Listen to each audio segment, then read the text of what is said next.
What up, shit boy T-Bird here in the reaction. I feel like let's just get this out the way so I can finish up my first batch of the kill counts pick before I start my new fives. So this one is the dead last of the first batch, which is Chop 'Em All. And this was made in it was made or released in 1986 because I just did Blood Rage, and I thought it was released in 87 but was made in 83 but released in TV wherever not until 87. But other than that, let's see what this one all about. I was one of the ones I was curious from after watching the what was it, the Golden and Machete and the Golden Chainsaw and Dull Machete compilation. So without further ado, let's check it out to find out the first batch of kill counts I asked for. Chop 'Em All. Still trying to look away, no matter how cheesy it is. Something still make me jump scare.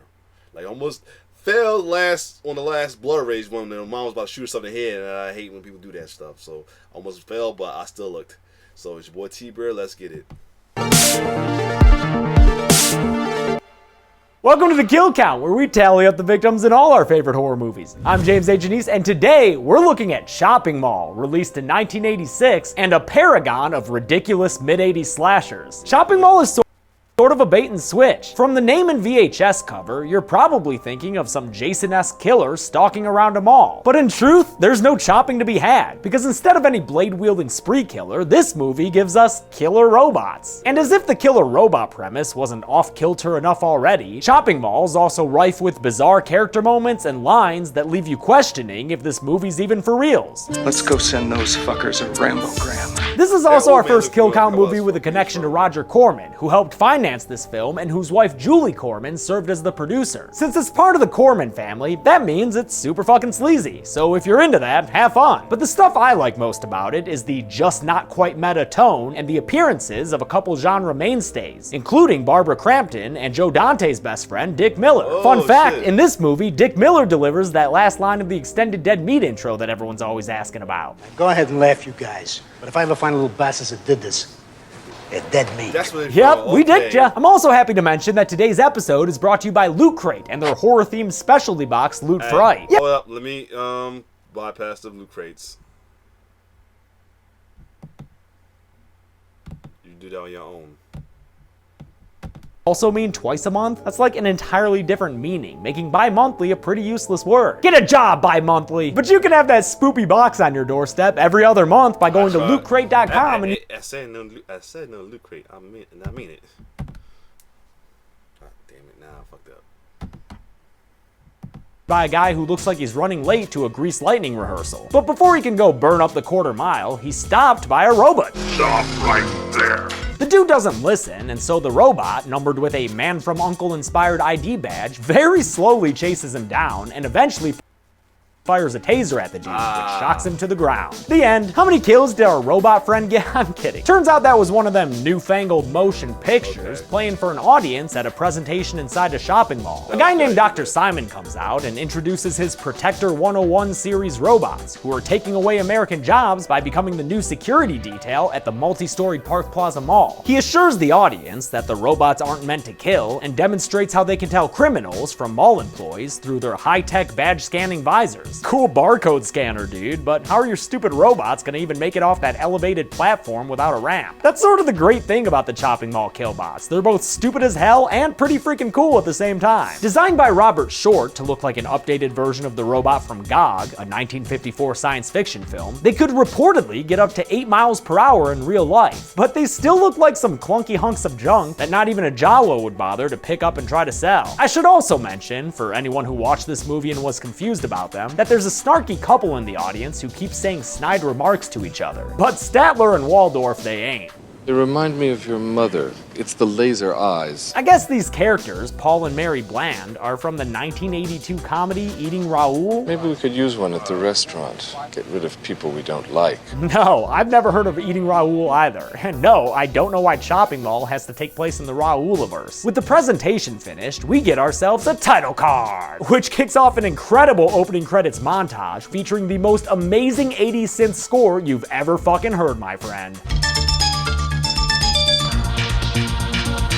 This intro has everything. Little poopy chocolate boys, hot and heavy PDA of all generational cohorts, kids who want you to not have a cow man, and egregious booty shots of beauty pageant contestants riding and respecting the escalator. The credits end inside a diner that looks way too divey to be inside a shopping mall, but at least their decor includes a poster of Slumber Party Massacre, another cheesy 80s slasher financed by Roger Corman. Man, Corman movies are like a whole sub. Told me to react to as the top one, so I'm going to do that. That'll be the next one.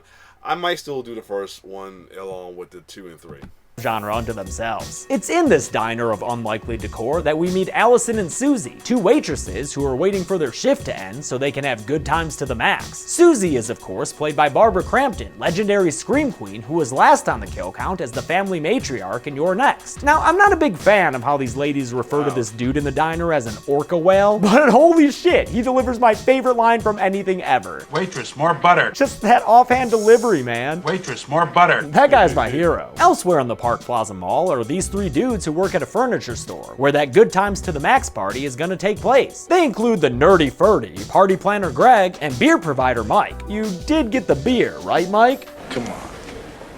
Dude, the fridge is packed. Dude, okay, just making sure. Then we good, Mike, as long as you do your patented hip thrust and quack like a duck when you leave. Quack, quack. My man! The furniture store party will be rounded out by Mike's girlfriend Linda and this recently married mechanic couple who gets way more backstory than you'd expect for characters in a cheap slasher. We haven't had any fun since we sunk all our wedding money into the business. Entrepreneurial newlyweds? Sure, I'll root for that. Allison expresses some concern about the after-hours party to Susie in a locker room at the mall for these mall diner waitresses? What the fuck kind of mall is this? Or is this just an excuse for the filmmakers to have more TNA? Oh, yep, definitely that one. The Park Plaza Mall is just about to close, and fun fact, the mall exterior is played in different shots by both the Sherman Oaks Galleria, which is in my neighborhood, and the Beverly Center Mall, which, depending on traffic, anywhere from 30 minutes to 2 hours away. The mall gets zapped by lightning, which fries some electrical equipment, and everybody knows that frying your circuits is the best way to get evil killer robots. They waste no time in killing this tech Marty, who's sitting there looking at smut on the job. This place ain't paying you to wank it, Marty, so killbots say you're a needless expense. They're here to increase the bottom line through blood. A little while later, Marty's co-worker shows up, and since I guess the killbots hid the evidence of Marty's death, he puts his feet up to also mooch on company time. This dude, Technician Nestler, is played by Garrett Graham, last seen on the kill count, laying down moves for Andy Barkley and hanging out with Chucky on the stairs. How's it hanging, Phil? His genre credentials don't save him from the killbots though, who shoot a little harpoon thing into the back of Nestler's tech neck. It's another short and simple kill that mostly relies on a close-up insert, because this movie pretty much had no budget. Frankly, it's amazing it got made at all. Everyone's having a good time at the furniture store party except for Ferdy, who's too nervous to enjoy himself since he's been set up on a blind date with Allison by all their wild and crazy friends. Work it, Babs! But the wholesome nerdy characters meet and it's love at first sight. Good, that means this won't be an awkward furniture store party. Those are the worst. As the three killbots begin their patrol duty on the various levels and sectors of the Park Plaza Mall, the kids inside the furniture store engage in what's a few feet away from being an orgy, with the couples hooking up on various pieces of furniture while whispering sweet meat nothings into each other's ears. You smell like pepperoni.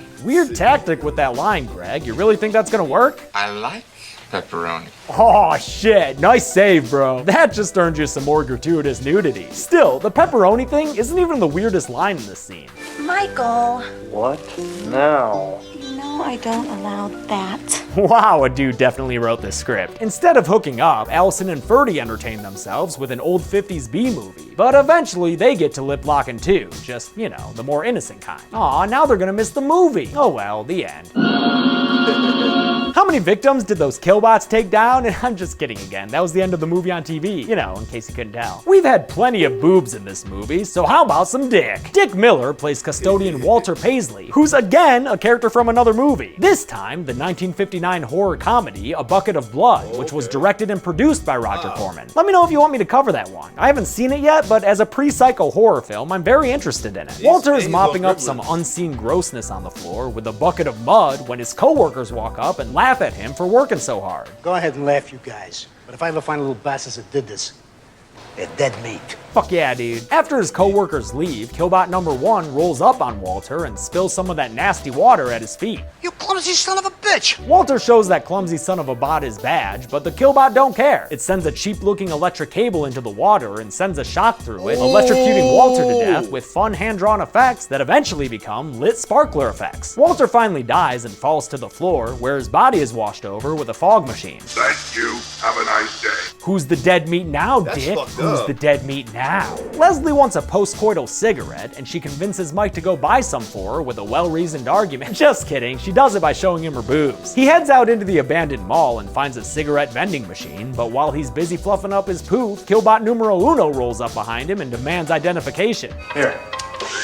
Klaatu, Barada, Nick 2, okay? Yep, for those of you who didn't know, that saying didn't originate in Army of Darkness, but instead the 1951 sci-fi flick The Day the Earth Stood Still. Klaatu, Barada, Nikto. Super nerdy fun fact, it's also referenced in Star Wars. See, Klaatu was a dude at Jabba's palace who fought with Luke Skywalker on the barge. Barada was another dude, a Klaatuinian slave to be exact, who also fought Luke and died at Carkoon. And Nikto was the species that included Klaatu and other characters, like this guy Wolf, who's often mistaken for Klaatu by total noobs. Yes, I'm a huge Star Wars nerd, and no, there will never be kill counts on him. Sorry. Anyway, back to this other sci-fi classic. Killbot once subdues Mike to the ground with a dart thing, and then goes and kills him by, missing with a clamp attack? We do see his cause of death in a second, though, after Leslie comes looking for him, and somehow doesn't notice his body sitting right there until she's literally tripping over it. It's then that we see his throat was slit. So thanks for finding him, Leslie. Don't scream, that's a solid effect. A pair of double doors opens inexplicably to reveal Protector 1, who is waiting behind them in a shroud of fog. It chases Leslie down while shooting hot pink special effects at her, some of which hit her in the back and the booty. So I guess those blasts aren't all that powerful then. Oh! Oh my god, never mind. That lady's head just got blown to fucking pieces. Wow, what an awesome kill. Thank you. Have a nice day. Nah, Killbot, thank you. As if things weren't already getting out of hand, now there are 2 of them, because Protector 2 joins the head robot, and together they shoot down the glass doors to the furniture store. The horny teens all run away and take various stunt falls, while neon-colored special effects whiz by them and destroy everything in the store. Yeah, dude, just try and stop those Killbots with a tiny table. They make their way to a back room and barricade the doors with cardboard boxes, but I hope they're cozy in there, because the mall's high-tech security doors just lock them up tight, and the building won't open again until morning. In an effort to escape, they head into the air ducts, but after the ladies get inside, the robots breach their barricade, having used plastic explosives? Why the fuck do these mall security bots have plastic explosives in them? Who designed this shit? In any case, that sends the dudes running away, so now the teens are separated. 3 women and 3 men, for an even 50-50 split. When writing Chopping Mall, co-writer Steve Mitchell wanted his sexy teen victims to stand out among the genre by fighting back. So in order to be properly equipped for that, the dudes head to a sporting goods store named Peck and Paws. How are we gonna get in? Don't worry, I got the keys. There, this wild bunch arms themselves to the teeth with various firearms, which is all kinds of hilarious when you remember that this was filmed inside a California shopping mall. Then composer Chuck Serino, whose work in this movie is truly fantastic, gets to play around a little bit by giving the guys their own spaghetti western theme.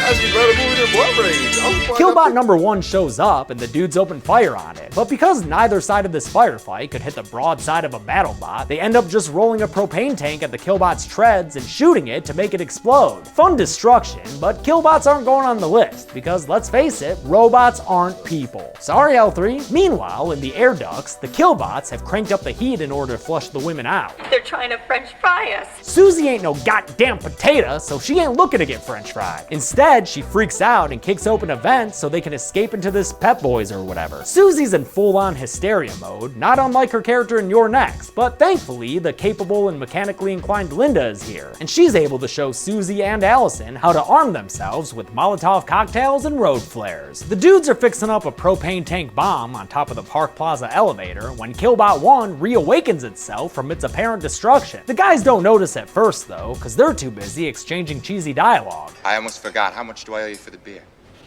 Forget it, man. We get out of here, you owe me a 6-pack. Do you hear anything unusual? Only my heartbeat. They do finally perk up when they hear Susie screaming, since the ladies have found themselves fleeing from Killbot number 2. Their gas tank Molotov cocktail only ends up making it look like a bot out of hell, and since it's all revved up with no place to go but forward, it starts shooting at the 3 women. It's okay if you miss one, Killbot. 2 out of 3 ain't bad. The Killbot shoots down Susie, who screams cause she don't want to die. But Protector 2 thinks that heaven can't wait. Thank you, and have a nice day. With one shitty laser blast, the gas tank blows up, and an explosion so hot it triggers the transformative property of Barbara Crampton into a male stunt double. It's not a full transformation though, cause he's still got her screams. Oh my god, dude, she takes forever to burn to death. The dudes show up and shoot at the Killbot, but it's pretty obviously bulletproof, so they run away and lure it into the elevator in order to spring their trap. Rick arms the propane bombs and leaps out of the way, while the others up above shoot at the tanks with their guns. To certify her final girl worthiness, Allison ends up being the one who sinks the shot, which causes a colorful bunch of fireworks to go off and destroy Protector 2 after the elevator falls down the shaft and crashes in another big explosion. They blow so much shit up in this movie. The surviving teens hatch a plan to get to the mall's main computer and shut the Killbots down that way, and Greg, incensed by Susie's death, takes the lead. Let's go trash the fucker. But that just gets him killed after he finds Protector 3 waiting for him at the top of an escalator. It grabs him and throws him over the 3rd-story railing, giving us a pretty solid stunt fall in this actual mall that leaves Greg dead and the Killbot able to use its catchphrase again. Have a nice day. In a fun example of how low this movie's budget was, the Killbots were voiced by director Jim Wynorski. Not because he really wanted to or anything, they just didn't have anyone else to do it. The Killbots chase after the teens and even take escalators that were actually too narrow for their design. In this shot, you're looking at a crew member wearing a Killbot casing. Despite their mechanical disadvantage of being slow-ass motherfucking robots, they managed to catch up to the kids and shoot Allison in the shoulder as they make it into another store and shutter the gate behind them. Obviously, that gate ain't gonna do shit though. While the kids catch their breath, Allison makes a real dumbass suggestion. You know, maybe we'd all stand a better chance if we split up. That Ferdy vetoes with vigor. The moment any one of us go out there, we're dead meat. Oh, I forgot the chopping mall was a twofer. Everyone's real upset right now, but honestly, I can't imagine why. I guess I'm just not used to being chased around a mall in the middle of the night by killer robots. Oh yeah, that'll probably do it. See what I mean about the almost meta tone? It's so weird and wonderful. As the Killbots break through, the kids decide on some kind of plan using mannequins, but it's gotta be the worst fucking plan I've ever seen, since it involves them standing among the dummies as Protector 3 arrives for another shootout. Why would they stand right next to the decoys? Why would they do that? Oh man, these kids are dumb. I guess the reason they're standing there is so they can uncover these mirrors, which reflect the Killbot's laser beams right back into itself. That sends Killbot number 3 into a robotic rage, where it spins around firing blindly and raising the roof. During its berserker mode, it hits Linda in the stomach, and that one simple laser shot puts her down for good. I mean, we've seen these lasers barely singe skin and also blow up a frickin' head, so might as well have something in between, right? Linda's death causes Rick to lose it.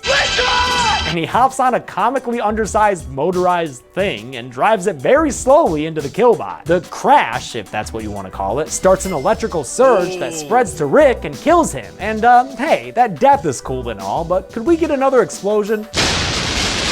Yeah, good old explosion next to a fake body on the ground. Doesn't get any better than this. Ferdy and Allison run off to find the Killbot computer and split up after all, because hey, this is a slasher from the 80s. But they're reunited shortly after the last remaining Killbot finds Allison and she screams for Ferdy to save her. He shows up quickly and shoots out Protector 1's visor, and hey, that actually works. Laser malfunction. Laser malfunction. The Killbot chases the Ferdster back out into the mall, and after Ferdy throws a fire extinguisher at it, Protector 1 pulls the old "I am rubber, you are glue" trick and knocks Ferdy the fuck out, cracking his head open on the floor. Have a nice day. You know they're not having a nice day, robot. Shut the fuck up. Allison, our confirmed final girl, flees from Killbot number 1, but luckily she stuck a flare down her blouse earlier on, because that flare and some cans of paint from this mall's Home Depot are gonna be the ingredients for one bitchin' colorful finale. Oh, look like she's making Superman ice cream soup. Protector 1 crashes through a glass wall to get to her and gets his stupid robot treads all covered in paint. Allison gets out of the hardware store with actor Kelly Maroney slipping for reals on her way out and turns the Killbot catchphrase back around against her antagonist. Have a nice day! And with that, we get our final giant explosion. The kind you shoot with multiple cameras and use all of the angles for, which destroys Protector 1, the third and final killbot. Allison recovers and glances over at the charred robot corpse, and on her way out of the mall, she finds that Ferdy has survived, so I guess he just decided to sit that last robot battle out. Thanks for doing all the work, Allison. The movie ends with the two of them embracing each other in the courtyard, which is followed by a Predator-style sitcom end credits that thankfully includes this clip for Susie Slater. Damn, that's great. Oh, and for all of you post-credit enthusiasts, yes, there's a quick shot of a killbot saying its catchphrase one last time. Have a nice day. How many kills did these killbots kill when these killbots could bot kill? Let's find out at the numbers. 9 people died in Chopping Mall, averaging out to 3 kills a killbot. Not bad. The victims included 6 men and 3 women, giving us a 2-to-1 gender ratio, and with an itty-bitty runtime of 76 minutes, that comes out to a kill on average every 8.44 minutes. You know the golden chainsaw for coolest kill is going straight to Leslie. No damn question about it. That chick's head blown up has been stuck inside my brain since I was a kid, and I'll probably carry it with me for the rest of my life. Doll machete for lamest kill will go to Linda, who took one to the gut and called it a day. And that's it. Chopping Mall had a limited theatrical release in 1986 under the name Killbots and wouldn't find a cult fan base until after its video release with the new title Chopping Mall. Thanks again to Loot Crate for sponsoring this episode, and until next week, I'm James A. Janice. This has been the Kill Count. Yo, yeah, this was actually better. This was actually better than Blood Rage. So this was actually like fun to watch, though. Crazy, but fun to watch though. Like Blood Rage, it was like what the fuck, but this was funner than Blood Rage. So yeah. That's all for the first batch of the kill counts I asked. And so next, let me go back to it. Next kill counts batch, which I asked for. The first out of them, as you see. Let me move that out the way. First move that wrong PC. I got my MacBook both on the same thing. But anyway, I know you can see it good, but if you can't, Slumber Party Massacre 2 and 3 is the top one, but I might still do one. And, you know, watch them home. I didn't clearly watch it. I didn't watch it as one time, so I still might watch it on my own. Watch it as a reaction as well too to add them on. So all 3 of them gonna be the reactions, and your second one is the Reanimator. So it's gonna be a long one because these are clue sequels. And the second one and third of it is gonna be third one is gonna be Unfriend 1 and 2, the Unfriend and Unfriend Dark World. I just put 1 and 2, so I had to write the whole thing of it. And the last ones I asked for was Suspiria and Terror Train, and that's both of the last of it. So, well, anyway, it's gonna be a long while. It's gonna be while till I get to Suspiria and Terror Train, but because since like I said, both the top 3s I asked for all have sequels. So. Other than that, glad y'all enjoyed my reaction to the kill counts. Though this was requested by y'all because I did it after doing it on my own one time. Y'all enjoyed it, so now I'm making it my thing now, as well as making that try not to look away. So I've been good. The last was the only time I lost. One was with the Belko experiment, and that was a logical one to do it, trying to look away all, but just kept me my second trying to look away. It was on some bullshit with the turkey Thanksgiving because it was shit in the damn coffee pot. So I counted, to be fair. Well, other than that, this has been fun. So if you like my reaction, like, share, subscribe to my YouTube channel. It's your boy T-Bear signing off. One love.